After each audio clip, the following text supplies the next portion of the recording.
At Arizona State University, we're bringing world-class education from our globally acclaimed faculty to you. Earn your degree from the nation's most innovative university. Online. That's a degree better. Learn more at asuonline.asu.edu.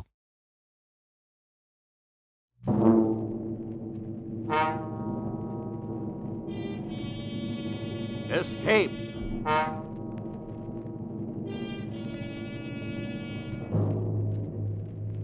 You are rushing forward through time, far into the future, trying desperately to flee the clutching fingers of a band of night creatures, a dreamlike horror from which there seems no escape.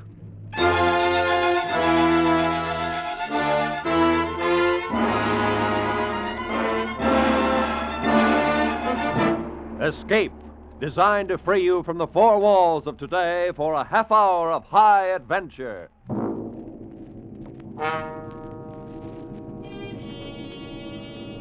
Tonight we escape to the year 100,080, and to a world where beauty and terror live side by side, as H.G. Wells described it in his immortal story, The Time Machine.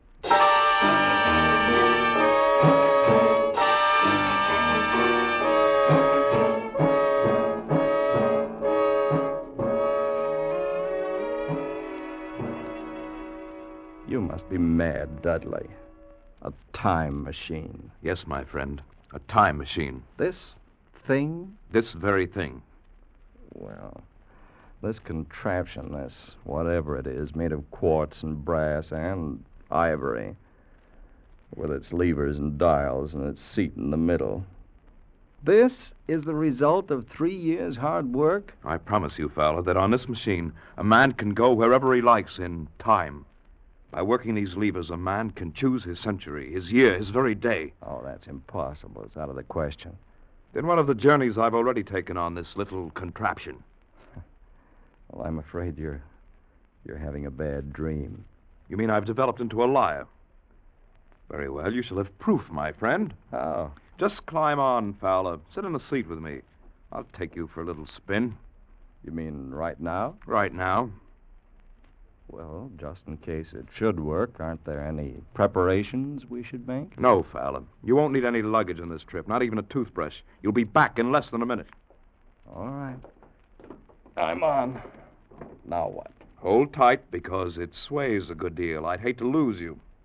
Well, I can't be frightened, Dudley. Then you're braver than I am. Tell me, what time is it? It's just 12 noon. Before we start, I want to adjust this control a bit. Is everything shipshape? Oh, yes. Tell me, did you notice anything just then? Only a noise, a humming noise, nothing else. And what time is it? You just asked me, old man. That's funny. What? My watch says 11 o'clock. I could have sworn it was noon a moment ago. Must be something wrong with it. There's nothing wrong with the watch. It's only that I touched the lever to test it. And we've gone forward a full day. 23 hours at any rate. Dudley. Have you finished scoffing, Fowler? Yes, I believe I have. Then hold tight. This will be the real article. I'm ready, Dudley. Good man. Well, say goodbye, Fowler. Say goodbye to 1948. We went off with a shattering jar. With the machine swaying under us, the walls of Dr. Dudley's laboratory suddenly fell away, and night was speeding after day like the flapping of a black wing. I saw the sun hopping across the sky, leaping swiftly across it every second, and every second marking a day. I saw the moon spinning through her quarters like a ball, from new to full, all in the twinkling of an eye. Trees grew and blossomed like puffs of smoke and then passed away, and all the while we were going faster, and now our pace was a year a second. So that second by second the white snow flashed across the world and was followed by the bright, brief spring. And still we went on into the future. How do you feel, Fowler? Sort of weak and very dizzy. Don't let go. Don't fall off. Where are we? How far have we come? We're in 100,000 and 50 and 60 and 70. That's enough. Stop it, Dudley. I can't stand anymore. Stop it.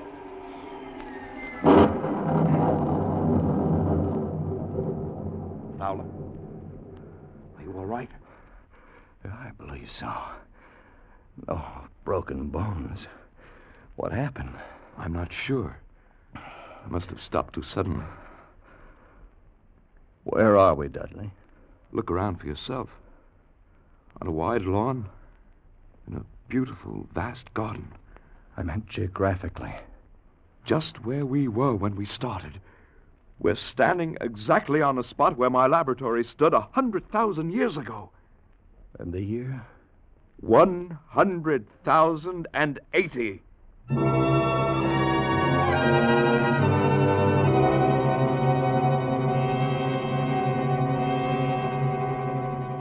It seemed absolutely incredible. A dream, but a pleasant one. For the garden in which we found ourselves was beautiful and summery and inviting. At some distance we could see a large, imposing building. All was quiet and peaceful, almost too much so. And the sense of strangeness, of incredible strangeness, sent a shiver up my spine. 100,080. Dudley, have you thought what we might find here? What manner of man? What danger? I don't see any men at all. Well, perhaps they don't exist at all anymore. Or if they do, what are they like? How have they developed? There's been a long interval between us, more than 100,000 years. We won't know until we see them. And then it may be too late. Suppose the race has lost its manliness and has become a savage animal. Do you want to go back? Yes, Dudley, I'm frightened. Let's go back. Dudley! From over there in the bushes. It sounded human. Come on. But, Dudley, we don't have any weapons. Come on. Oh, it's a child. Look, it seems to be a very small girl. There's been a beast here of some kind. It struggled with her. Look at the marks on her arms. See here, my dear. You'll be all right now. You won't be harmed. Oh, of course, she wouldn't understand English. I don't think it's that. She's motioning us to go with her. I don't believe they have any language at all, Dudley. What about the animal? Did you see it? No, not a glimpse. It was too fast for us. Perhaps we'd better go back, Dudley. The girl seems to be all right now. Leave her like this, without seeing her people and the way they live? You want to go back so soon? Yeah, I've had enough. Well, they haven't, old man. Because they're here. All around us.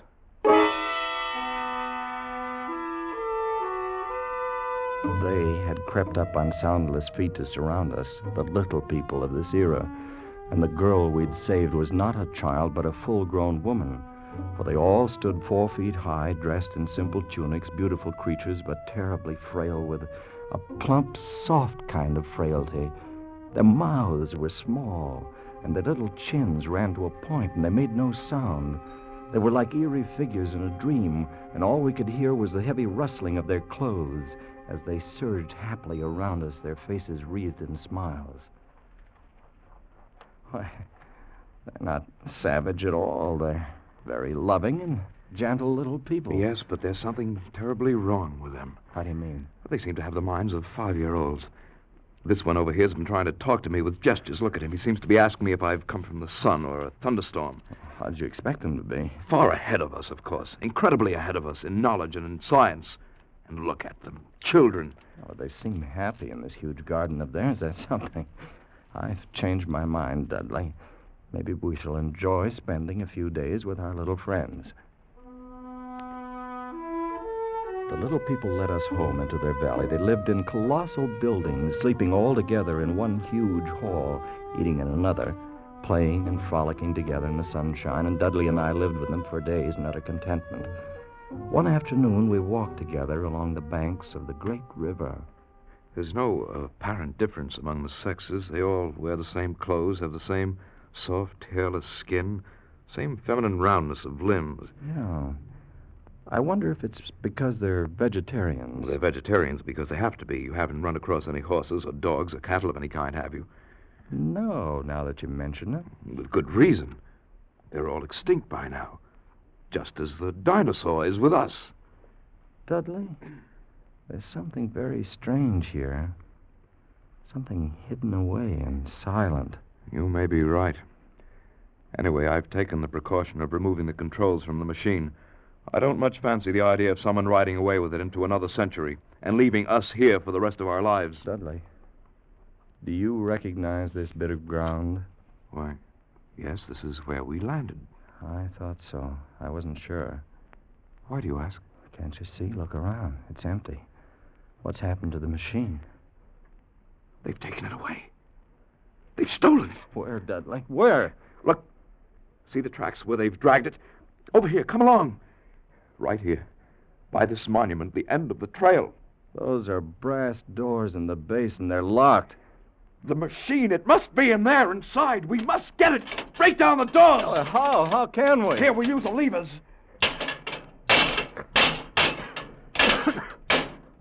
Oh, it's no good, Dudley. They're solid. We'll never break through. Never. Never? Do you mean stay here for all our lives? Do you mean never go home again? They must open the machine, the time machine.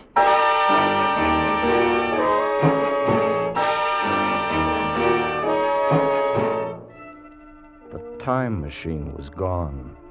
The brass doors of the monument held. Our retreat was cut off, the thin line by which we could make our way back home, back to our own time and our own people. But there seemed nothing we could do. We had no way of communicating with the little people, of asking what they had done with the machine and why and how to get it back. They merely stood around and watched our vain efforts. There was nothing hostile in their attitude. They were more like simple, wondering children. Only one, the young woman, Weena, whose life we had saved on our first day, had become really friendly. She went with us wherever we walked and brought us presents of garlands of flowers, slept near us at night in the hall, and we in turn had taught her a few words of English.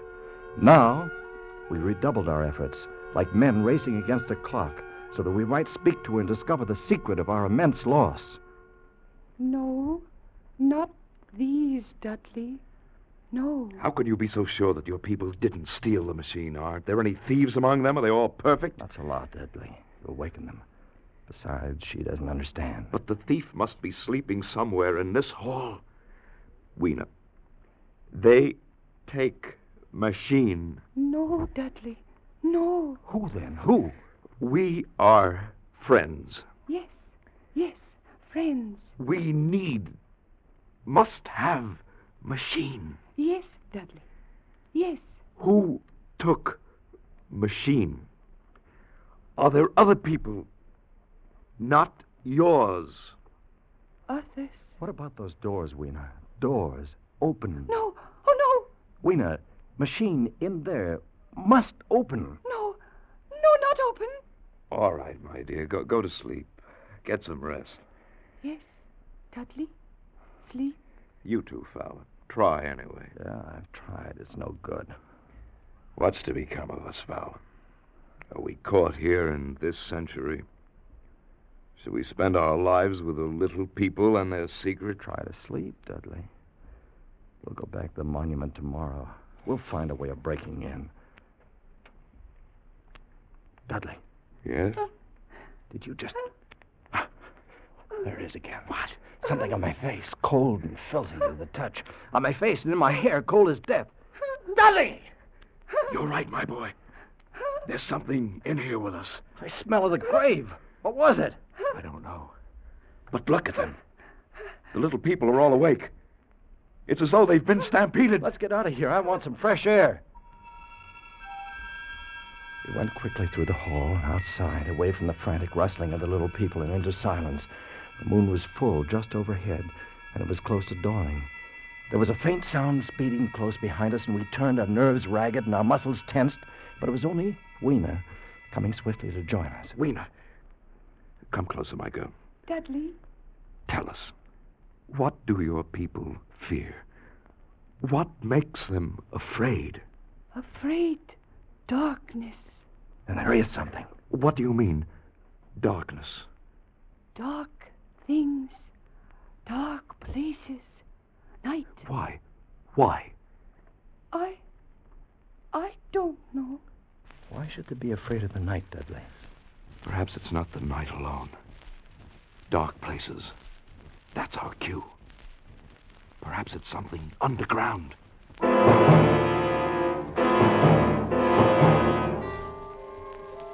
By By now it was light, another day.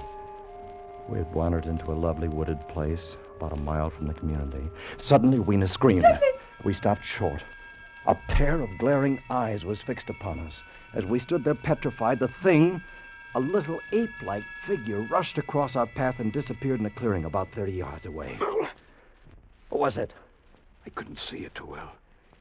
It seemed to be dull white, with white hair in its head and down its back.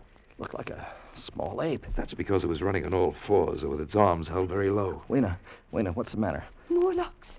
They are Morlocks. Who are the Morlocks? What are they? Weena, tell me. No, go away. Let's go over there and see where it disappeared.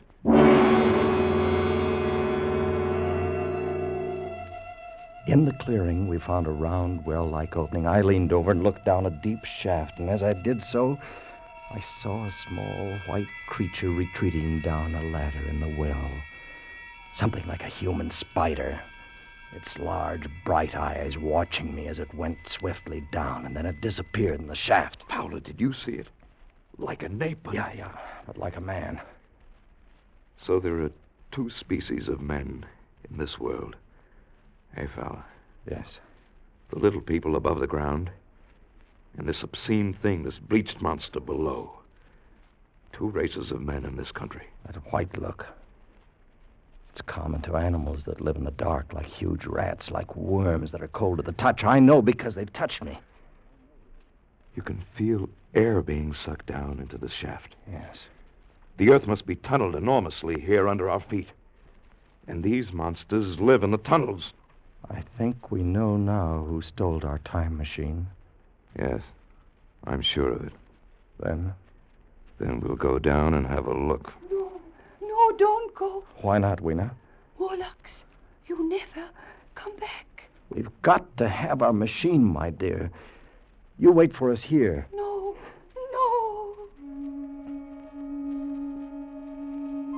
But we went down, our heels ringing on the small metallic bars that were meant for creatures so much smaller than we. Down we climbed, down, ever in darkness. Down, it seemed, into the center of the earth, into the core of the world. How much longer? We won't know till we reach bottom. Could only stop and rest. It can't be much further. I'm so terribly tired. Hang on, old man. You hear that? Like machinery. We're almost there. Well, thank heaven for that. All right, Fowler. I'm at the bottom. Come along, just a few more steps. Give me your hand, Fowler. Good. We're here. Yeah. In the land of the Morlocks. You have a match? Yeah. Here. There seems to be a large vaulted cavern at the end of the passage. What do you suppose they'll do if they catch us? I've no idea, so we'd better take care not to get caught. Another match. That throbbing noise. It's probably the ventilating system pumping air down. There must be thousands upon thousands of these Morlocks living under the earth. And we haven't seen any yet, except for our friend who came down ahead of us. Why do you suppose they wanted our time machine? I think they wanted us, Dudley, not the machine. And we've come to them. We must. It's our only chance. Fowler, if that noise does come from air pumps, Well, why is it so stuffy here? So oppressive. Dudley, that smell. Blood. Light another match. Dudley, look! Straight ahead on the white metal table. It's set for a meal. Yes, with a big chunk of bloody meat. And we know that cattle are extinct. What do they feed on, these Morlocks? Don't you know? I guess I do. Another match. All right, Dudley? Dudley? I haven't got any more. We We've used our last match. All right, we'll have to go back there then. We know the secret now, anyway. The Morlocks living here underground are the masters of this age. And our friends up above. Fatted cattle, fed by the Morlocks, clothed and supplied and housed until the day when they're cut out from the herd and brought underground as food. This is the future you're looking at. This is what we men of the 20th century shall come to. Dudley, what is it? I felt hands, cold hands. Take one of these levers. Use it as a weapon. Lash out. Against the wall. Fowler, here beside me. Dudley, what do we do? Do! Fight them! Kill! Use your lever man like this! Dudley, they're all around us. This way, Fowler! This way! Back this way! We went back in that evil darkness, fighting every step as we went, back to those projecting bars, kicking and clawing ourselves loose from their pallid, grasping hands and climbing up again toward daylight and freedom, away from their stench and the eagerness of their icy hands. And they didn't follow, for daylight was their enemy and their great fear. And we lived among the lush gardens of the gentle little people like prisoners, like men without reprieve, like men who are dead, while they still walk the earth. For the time machine was locked away behind great brass doors, and we knew we could never force them open. Then, one day, Weena told us of an old building, an ancient, staggering structure that had survived through many ages and was filled with many curious objects. A museum. That's what it must be. A museum, Fowler. Perhaps from some earlier time. Oh, I'm in no mood to go looking at a museum. But don't you see? Specimens are hermetically sealed in museums. Perhaps there are things, weapons, machinery, something we could use. Oh, sure. If we could find some dynamite or gunpowder or something. We could blast those doors. We could get in. Where is this place, Weena? This old building that no one ever goes near? I take you, Fowler. It's not far. A chance, old man. A slim chance, but a chance nonetheless.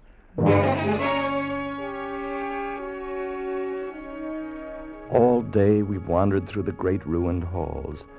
The building had been deserted and in disuse for perhaps a century. The childlike men of that time had long since ceased to care about anything but their own personal comforts. It was late afternoon and growing dark when we came upon the chemical section. We'd found nothing useful to us until then. And now came the worst disappointment of all. And it's dust. All of it. It's been dust for centuries. Another dead end. It's hopeless. We were out of our heads to hope that nitrates would retain their form for 100,000 years. We better go if nothing here. Wait just a moment. There's something in this case. You can break it with your lever. Stand back a little. Hallelujah. A box of matches hermetically sealed. It's perfect. Not even damp. And what should we do with them? Burn down those brass doors? Better keep them anyway. At least we can smoke again. And you can't tell. Fowler. Yeah? On the floor. See them? Small, narrow footprints leading away into the darkness at the end of the gallery. Dudley. We'd better go. Pick Ween up and carry her. We'll have to run for it. Don't be frightened, my dear. It'll be all right. Go on, run!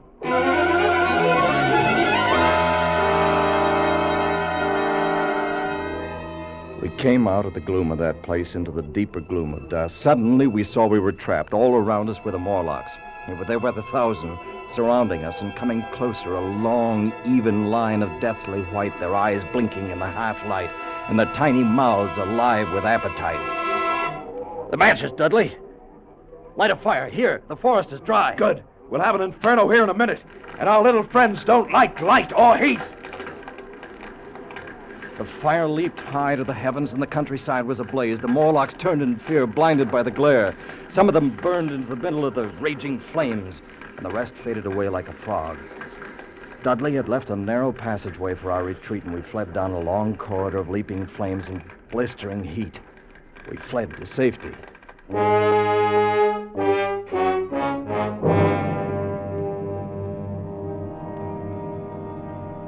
We fled back toward the community of the little people. And as we ran, we passed the huge monument with its great bronze doors that were locked tight on our time machine. And suddenly, in the glare of the distant fires, we saw something that stopped us short. They're open. Fowler, the doors are open. No, not go in, Dudley, no. It's a trap. They're ready for us inside. Ready or not, we're going in. Dudley, it's suicide. It'll take me about 1 minute to screw the levers in again. Then I touch them and we're away. All right. I'll try to give you your 1 minute. Good boy. No, go, not leave me. You, my dear, you hold tight around my neck. You're coming home with us. All right, let's go.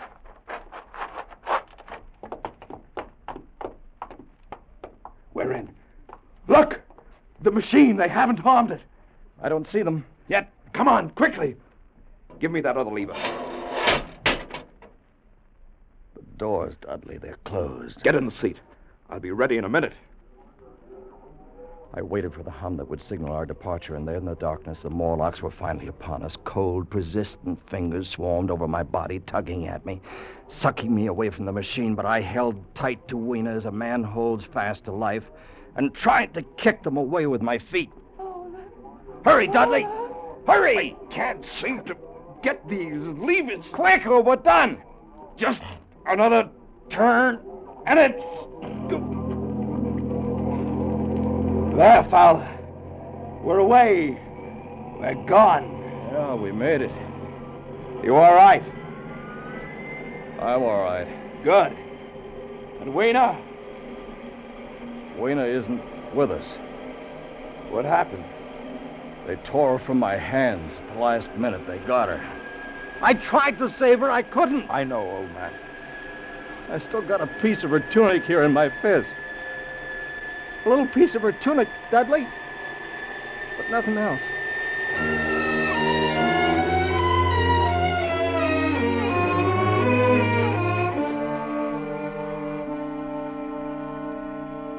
And so we came home again. Back into the very minute from which we had left. Back into 12 noon, May 9th, 1948. We were in Dudley's laboratory again, motionless, sitting on the ridiculous contraption which he called a time machine. Was it all a dream? A mad and feverish dream? Did any of it happen? Could any of it happen? No, of course not. How stupid. But then, what's this? What of this jagged piece of thick green silk I hold in my hand? What does that mean?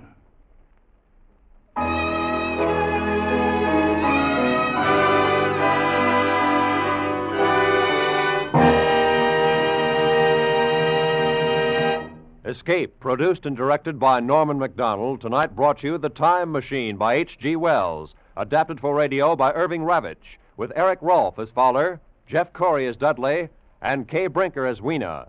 The musical score was conducted by Wilbur Hatch. Next week.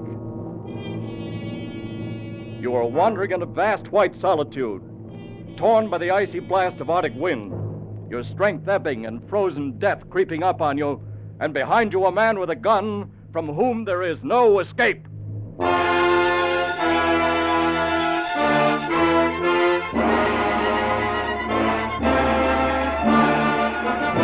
Next week, we escape with another great story of high adventure by one of the world's best-known authors. Good night, then, until this same time next week, when once again we offer you Escape.